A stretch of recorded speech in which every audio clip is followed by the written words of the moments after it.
الحمد لله نحمده ونستعينه ونستغفره ونؤمن به ونتوكل عليه ونعوذ بالله من شرور أنفسنا ومن سيئات أعمالنا من يهده الله فلا مضل له ومن يضلله فلا هادي له ونشهد أن لا إله إلا الله وحده لا شريك له ونشهد أن سيدنا ونبينا مولانا محمدا عبده ورسوله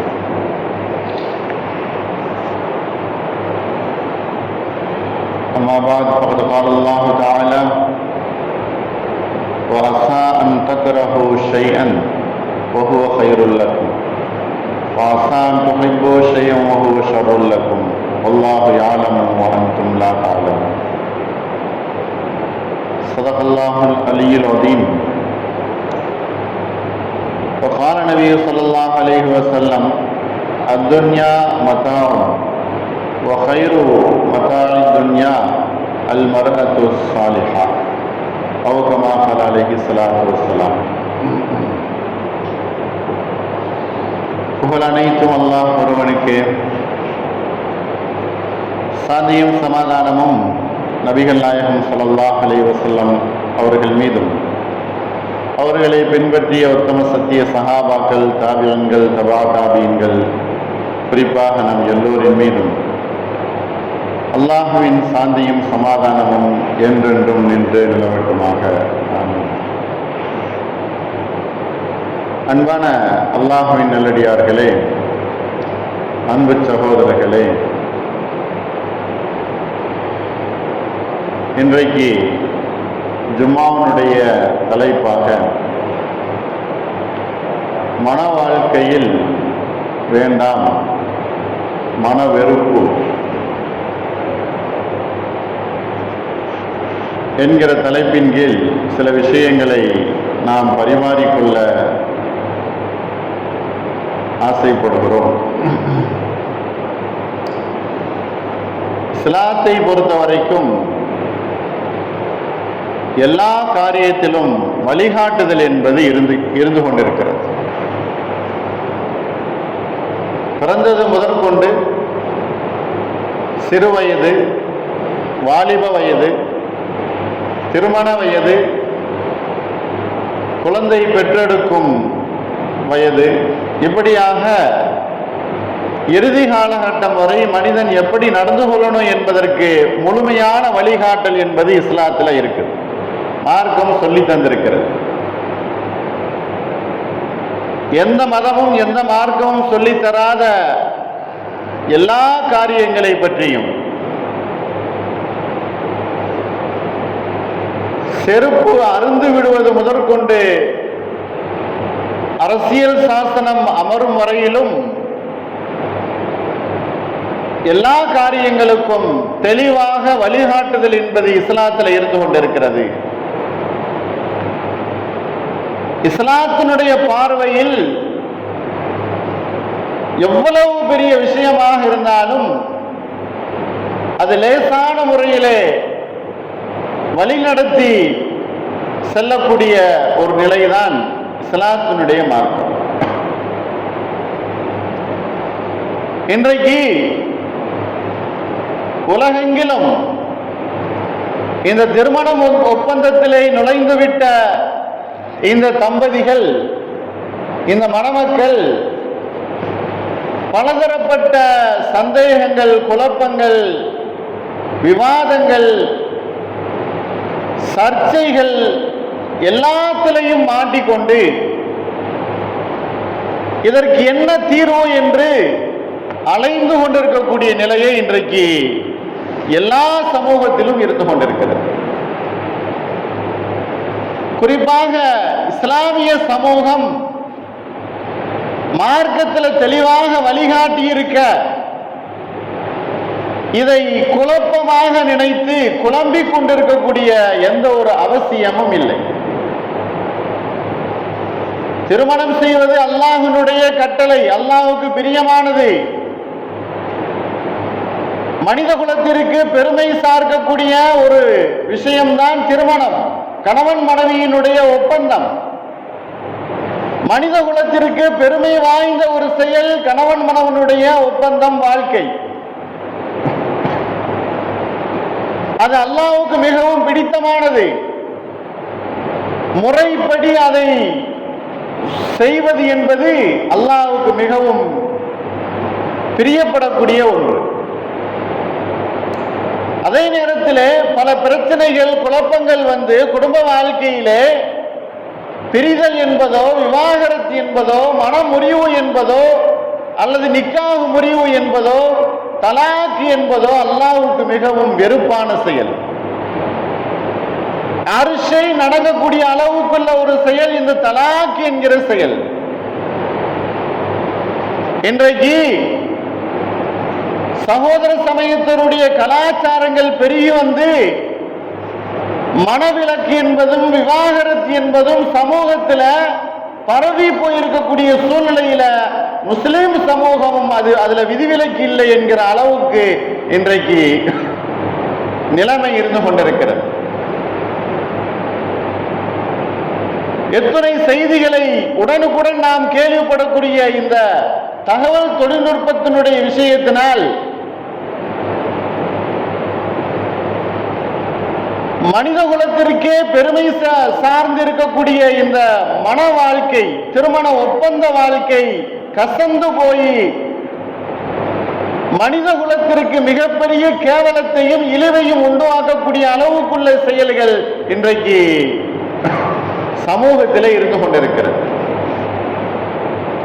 சர்வசாதாரணமான முறையிலே இந்த பெண்ணை எனக்கு பிடிக்கவில்லை, என்னுடைய வாழ்க்கையிலிருந்து நான் விடுவித்துக் கொள்கிறேன், என்னுடைய உணர்வுகளுக்கும் உணர்ச்சிகளுக்கும் என்னுடைய கணவர் எனக்கு ஒத்து வரவில்லை, ஆகையினால் நான் அவரிடத்திலிருந்து பிரிந்து விடுகிறேன். இதை இஸ்லாம் எப்படி பார்க்கிறது? தலாக் என்பது மார்க்கத்தில் அனுமதிக்கப்பட்டிருந்த ஒரு செயல்தான். அதுல சில நன்மைகளும் இருக்கிறது. மனதுக்கு ஒத்து வராதவர்களுடன் சேர்ந்து வாழ்ந்த நரக வாழ்க்கையை விட தனித்தனியாக வாழ்க்கையை பிரிந்து வாழ்வது சிறப்பு என்று வரும் பொழுது தலாக் அங்கு அனுமதிக்கப்படுகிறது. ஆனால் அதுவே ஒரு பெண்ணோடு வாழ்ந்த இந்த காலங்களும் அதிகமாகி அதுல எல்லா விஷயங்களையும் குழந்தைகள் பெற்றெடுத்து சொந்த பந்தங்களோடு உறவாடி எல்லா நிலைமைகளும் வந்ததற்கு பின்னால விவாகரத்து, மனமுறிவு, வாழ்க்கையில உடன்படாத சூழ்நிலை. அன்பான அல்லாஹ்வின் நல்லடியார்களே, அன்பு சகோதரர்களே,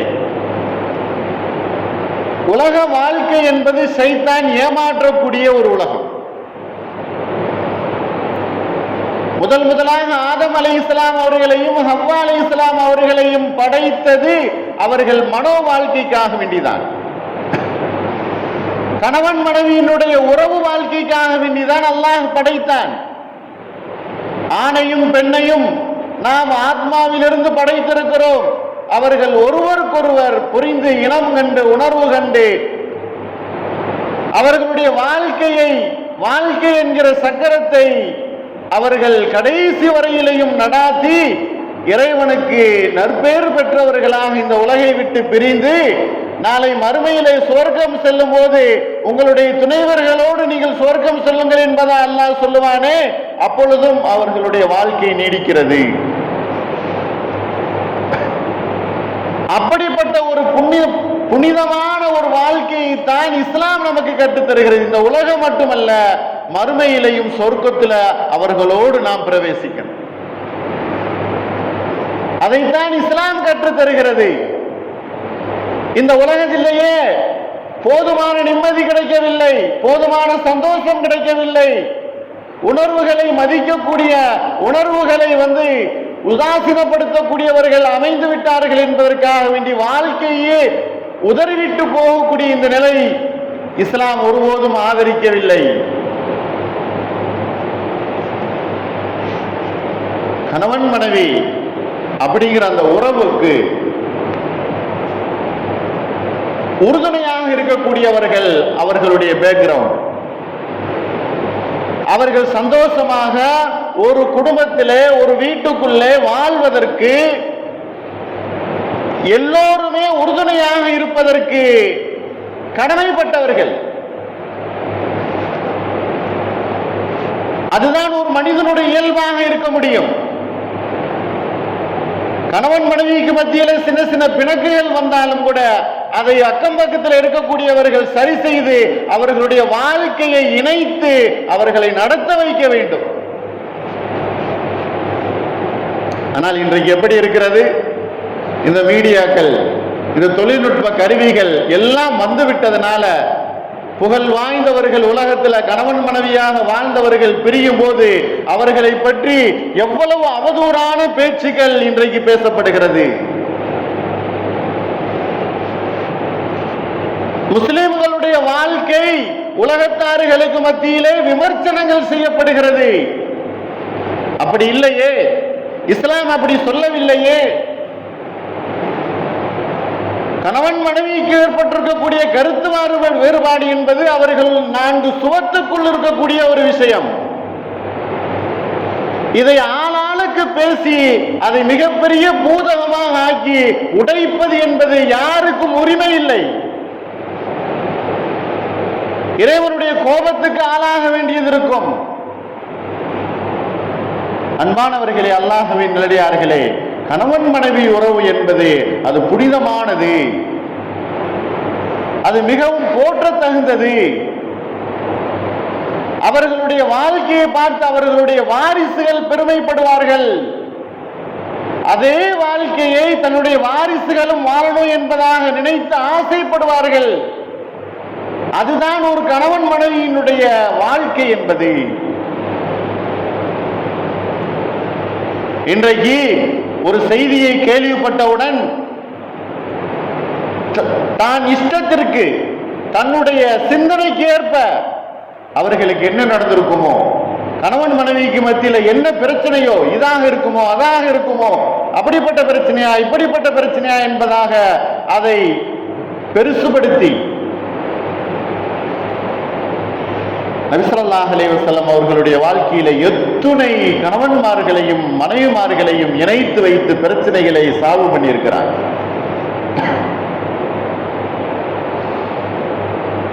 ஒரு ஆணும் ஒரு பெண்ணும் திருமண வாழ்க்கையிலே முடிந்து அவர்களுடைய வாழ்க்கையை ஆரம்பித்ததற்கு பின்னால் அவர்களுக்காக வேண்டி 3வது ஒரு நபர் வந்து உதவி செய்கிறார் என்று சொன்னால் அவர்களுடைய அந்த 2 பேர்களுடைய வாழ்க்கை என்பது உறுதியாக ஏற்படணும், உறுதி ஏற்படணும், பிளவு என்பது ஏற்படக்கூடாது.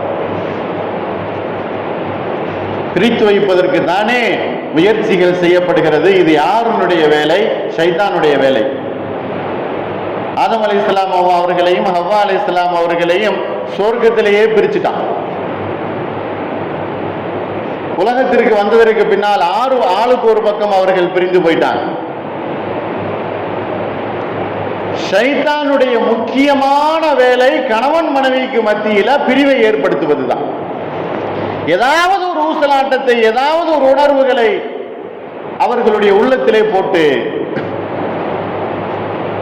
கோபத்தை ஏற்படுத்துகிறான், சந்தேகத்தை உண்டு பண்ணுகிறான், அதிகப்படியான கேள்விகளை கேட்க வைக்கிறான், மன உளைச்சலுக்கு அவன் ஆளாக்குகிறான். புரிந்து கொள்ள வேண்டும், இந்த குடும்ப வாழ்க்கை உறவு என்பது அல்லாஹ் நமக்கு கொடுத்திருக்கக்கூடிய மிகப்பெரிய ஒரு அற்புதமான வாழ்க்கை.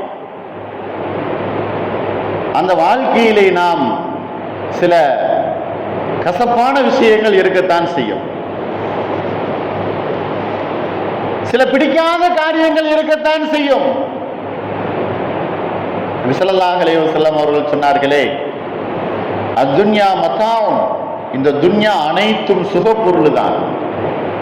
துன்யாவில் இருக்கக்கூடிய எல்லா பொருளும் சுகப்பொருள் தான். உடை உடுத்துகிறோம், சுகமான ஒரு ஆடை. வாகனத்திலே செல்லுகிறோம், அருமையான ஒரு பயணம்.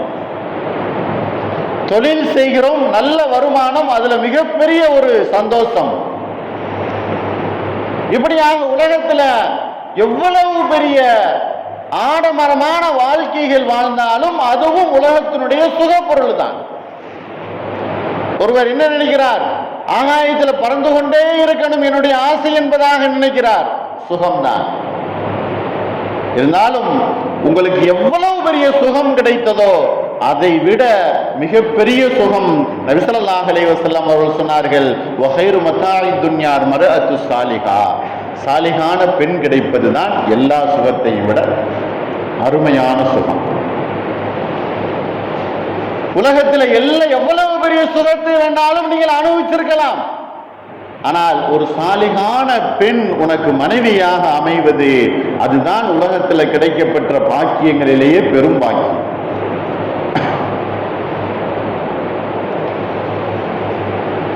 அப்துல்லாஹ் இப்னு அம்ர் ரலியல்லாஹு அன்ஹு அவர்கள் இந்த ஹதீஸ் அறிவிக்கிறாங்க. நபி ஸல்லல்லாஹு அலைஹி வஸல்லம் அவர்கள் சொன்னார்கள், முஸ்லிம்ல இடம்பெற்ற ஹதீஸ். உலகத்துல எதற்காக வேண்டியோ தன்னுடைய மனைவியை விவாகரத்து செய்து அல்லது வேண்டாம் என்பதாக சொல்லி அல்லது வேறொரு பெண்ணை தேடுதல் என்பது உலகத்துல இன்றைக்கு சர்வசாதாரணமாக நடந்து கொண்டிருக்கக்கூடிய விஷயம். மனிதனுக்கு இந்த ஆசையை ஏற்படுத்துவது என்பது ஷைத்தானுடைய வேலை. பல பெண்களை அடையுதல், பல பெண்களை ஆசையோடு அடையுதல் என்கிற ஒரு விஷயம் இருக்குது. இந்த சிந்தனையை ஊட்டுதல் என்பது இது ஷைத்தானுடைய வேலை. இதற்காக வேண்டிதான் குடும்பத்திலே பிரச்சனைகள் உண்டாகிறது, பிணக்குகள், சண்டை சச்சரவுகள் இதிலே ஏற்படுகிறது.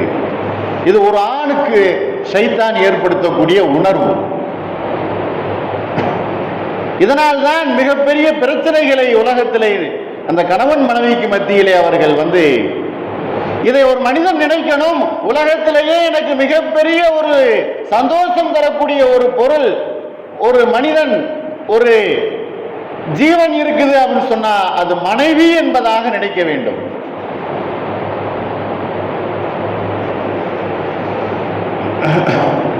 அதனாலதான் நபி ஸல்லல்லாஹு அலைஹி வஸல்லம் அவர்கள் சொன்னார்கள், அந்த சுகம் தரக்கூடிய பொருளை பத்திரமாக பாதுகாக்கணும். பாதுகாப்பு என்பது இருக்கணும், பத்திரப்படுத்தணும், பாதுகாக்கணும், அந்த பெண்ணை பேணுதலோடு நடத்தணும், வழி சுமத்த வழி தேடக்கூடாது, பாதுகாப்படுத்தணும். சுகம் தரக்கூடிய ஒரு பொருள் இருக்குது அப்படின்னு சொன்னா ஒரு வாகனம் நமக்கு மிகவும் அத்தியாவசிய தேவை. தொழுகைக்கு வருவதற்கு, ஆபீஸ் செல்வதற்கு, தன்னுடைய தேவைகளை பூர்த்தி செய்வதற்கு ஒரு வாகனம் நமக்கு அவசியமாக இருக்குது அப்படின்னு சொன்னா அந்த வாகனத்தை நம்ம எப்படி பேணி பாதுகாப்போம், எவ்வளவு பாதுகாப்பாக வச்சிருப்போம், அந்த பொருளை எப்படி நமக்கு அவசியமானது என்பதில் அக்கறை கொண்டவர்களாக இருப்போம். தூக்கி எறிஞ்சிட்டு போயிட மாட்டோம்.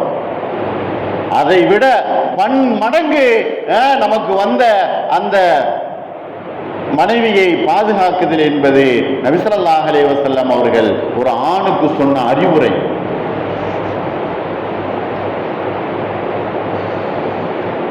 வெறுக்க வேண்டாம் என்பதாக சொன்னார்கள். உங்களுடைய மனைவியை நீங்கள் வெறுக்க வேண்டாம்.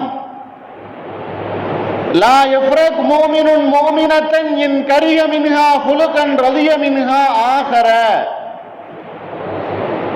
ஒரு மூமினான தன்னுடைய மனைவியை வெறுக்க வேண்டாம். லா யஃப்ரக், வெறுக்க வேண்டாம். ஒரு குணம் பிடிக்காத குணம் இருந்தது அப்படின்னு சொன்னா பிடித்த குணத்தை வைத்து சரி செய்து கொள்ளுங்கள். இன் கரிஹ மின்ஹா ஹுலுகன், ஒரு குணம் பிடிக்கல, ஏதோ அவர்கள் பேசிக்கொண்டே இருப்பது பிடிக்கல, அவர்கள் செய்யக்கூடிய சமையல் நன்றாக இருக்குது, அதை வைத்து அதை சரி செய்து கொள்ளுங்கள். அவர்களுடைய அழகிலே குறைபாடு இருந்துவிட்டது, அவர்கள் செய்த தனக்காக வேண்டி செய்யக்கூடிய சேவைகளை வைத்து, உதவிகளை வைத்து, அன்பை வைத்து, நம் மேல் வைத்திருக்கக்கூடிய பாசத்தை வைத்து அதை நீங்கள் சரி செய்யுங்கள். இப்படி ஒரு குணம் பிடிக்காவிட்டால் இன்னொரு குணத்தை கொண்டு அதை நீங்கள் சரி செய்து கொள்ளுங்கள், பொருந்திக் கொள்ளுங்கள். குடும்ப வாழ்க்கையை அழகான முறையில் அமைத்துக் கொள்ளுங்கள். அந்த அழகான முறையிலே அமைக்குதல் என்பது இருக்குதே, அது உங்களுக்கு கண்ணியத்தை தரும். பொதுவெளியிலே உங்களுடைய குடும்ப பிரச்சனையை பேசக்கூடிய அளவுக்கு நீங்கள் ஆளாகி விடாதீர்கள். உங்களுக்கும் உங்களுடைய மனைவிக்கும் மத்தியிலே இருக்கக்கூடிய பிரச்சனைகளை நீங்களே தீர்ப்பதற்கு முயற்சி செய்யுங்கள். வெளியிலே கொண்டு வராதீர்கள். உங்களால் தீர்க்க முடியாத விஷயம் ஒன்றுமில்லை. எத்துணை மேனேஜருடைய வேலைகள் பார்க்கிறீர்கள், எத்துணை சூப்பர்வைசருடைய வேலைகள் பார்க்கிறீர்கள், எத்துணை நபர்களை நீங்களுக்கு வேலை கொடுத்து அவர்களை இயக்குகிறீர்கள். அவ்வளவு டேலண்டாக இருக்கக்கூடிய உங்களுடைய அறிவை வைத்து உங்களுடைய குடும்ப பிரச்சனையை நீங்களே உங்களுடைய வீட்டுக்குள்ள சரி செய்யுங்கள். உங்களால் முடியும்.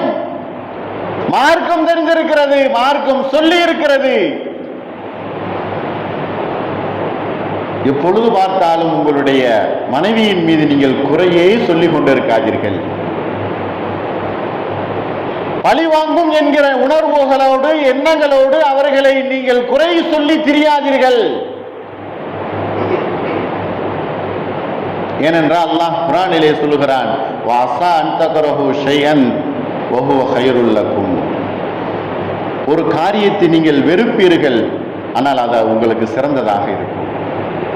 வாஸா அன் துஹிப்பு ஷைஅன், ஒரு காரியத்தை நீங்கள் பிரியப்படுவீர்கள், வஹுவ ஷர்ருல் லக்கும், அது உங்களுக்கு கெடுதியாக அமையும். நீங்கள் வெறுப்பது உங்களுக்கு நன்மையாக இருக்கும். நீங்க எதை ஆசைப்படுகிறீர்களோ அது உங்களுக்கு தீமையாக அமைந்துவிடும். அல்லாஹ் சொல்லுகிறான், வல்லாஹு யஅலமு வ அன்தும் லா தஅலமூன். அல்லாஹ் அறிந்தவன், உங்களுக்கு ஒன்றும் தெரியாது. இதுதானே அல்லாஹ் சொல்லக்கூடிய விஷயம். நாம் ஒரு காரியத்தில் பிரியம் கொடுதல் என்பது அது நமக்கு எல்லா நன்மைகளையும் கொடுத்துடும் என்பதாக முழுமையாக நம்பிவிட முடியாது, கூடாது. எதை நாம் வெறுக்கிறோமோ, எதை ஒதுக்குறோமோ, எதை வேணாம் என்று சொல்லுகிறோமோ அதுல நன்மைகளே இல்லை என்பதாக நீங்கள் முடிவு செய்துவிட முடியாது. அதிலையும் உங்களுக்கு நன்மை இருக்கும். எனவேதான் அவசர முடிவு என்பது வேண்டாம். சீக்கிரம் சீக்கிரமாக எடுத்தோம் கவுத்தோம் என்கிற முடிவு என்பது வேண்டாம். வாழ்க்கை சிறக்க வேண்டும். அந்த வாழ்க்கை மறுமையினுடைய வெற்றியின் வாழ்க்கையாக அமைய வேண்டும். அவசரம் வேண்டாம். சகிப்பு தன்மையை மேற்கொள்ளுங்கள், பொறுமையாக இருங்கள், அன்பு செலுத்துங்கள், விட்டு கொடுத்து வாழுங்கள். இதைத்தான் அல்லாஹ் வழிகாட்டுகிறான். அன்பு செலுத்துதல், விட்டு கொடுத்து வாழுதல், சகிப்புத்தன்மையோடு தன்னை தயார் செய்து கொள்ளுதல், இதை அல்லாஹ் ஏவுகிறான். வெறுப்பையும் விவாகரத்தையும் ஷைத்தான் ஏவுகிறான்.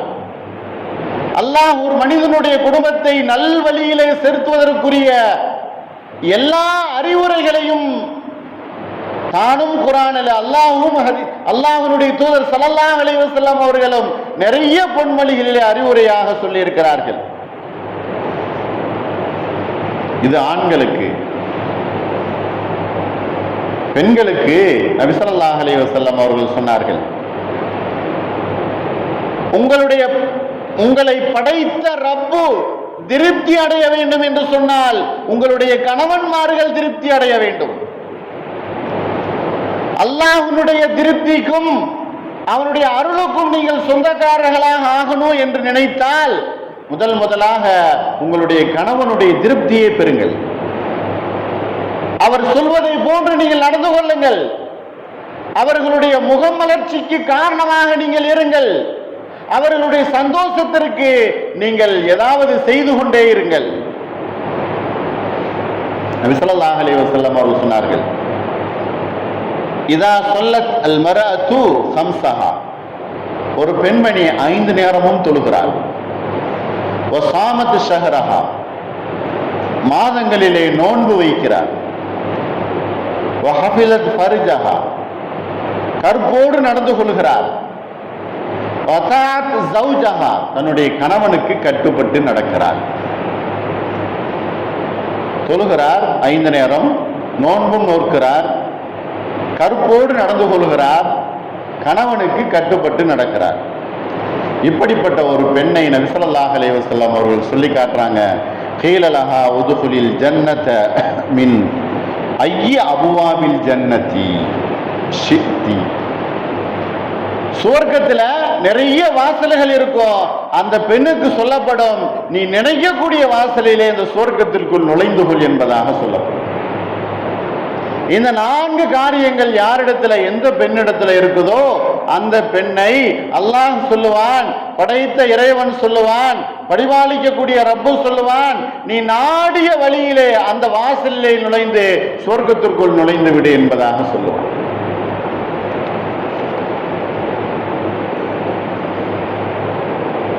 உணர்வுகளை புரிந்து கொள்ள வேண்டும். ஹிஜாப், தஹஜ்ஜுத் தொழுகை, நஃபிலான நோன்பு, தான தர்மங்கள், இவைகளிலே பெண் மக்கள் ஈடுபட வேண்டும். ஷைத்தான் உணர்வுகளை புரிந்து கொண்டு பிளவை ஏற்படுத்துவதற்குரிய முயற்சிகளிலே அவன் ஈடுபடுவான். நிறைய பெண்களுக்கு இதுதானே, தாய் தந்தையர்களுடைய வீட்டில் கிடைக்காத பாசம், கிடைத்த பாசம் புகுந்த வீட்டிலே இல்லை என்பதுதானே. தாய் தந்தையர்களுடைய வீட்டில் கிடைத்த சலுகை புகுந்த வீட்டில் இல்லை என்பதுதானே. தான் பிறந்த வீட்டில் இருந்த அந்த ஒரு சுதந்திரம் போன வீட்டில் இல்லை என்பதுதானே. பெண்கள் அவர்களுடைய நிலைமைகளை அவர்கள் உணர்ந்து கொண்டு அவர்கள் மன வாழ்க்கையிலே ஈடுபட வேண்டும். திருமண ஒப்பந்தம், திருமண வாழ்க்கை என்பது ஒரு கட்டுப்படுத்தப்பட்ட ஒரு கட்டுக்கோப்பான வாழ்க்கைக்குள் நாம் வந்துவிட்டோம்.